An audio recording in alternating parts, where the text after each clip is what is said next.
Colossians 1, verse 15. He is the image of the invisible God, the firstborn of all creation. Now, I want you to get curious about who Jesus is in this one. We're going to talk about the preeminence of Christ, broken down into three sections.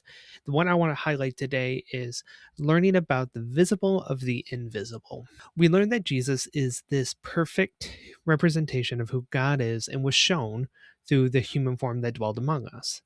Now, an image in the Bible often implies a likeness or a representation. Jesus is that true representation. John talks about Jesus is the one that made God known, like we talked about in part 3. God being invisible comes from the Old Testament. In Exodus, God tells Moses that no one can see his face and live. Jesus comes in to be the source that allows people to see God without seeing God the Father.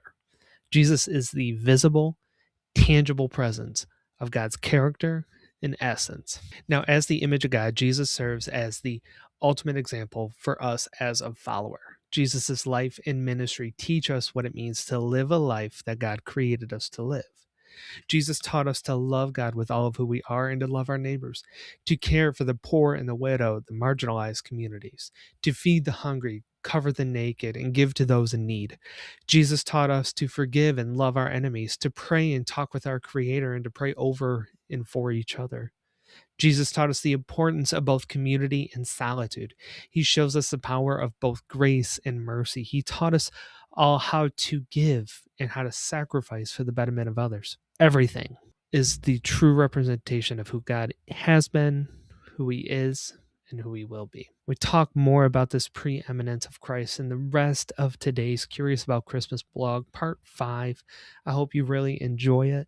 Go check it out. If you're on YouTube, use the link in the description below. If you're on TikTok, check the link in my bio. I will leave you with a reflection checkpoint today. We talked about a lot of different things that the ministry of Jesus showed us here. What is one thing that you would love to be stronger at as we prepare for 2026?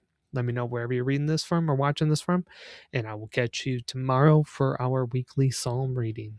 Until then, stay blessed.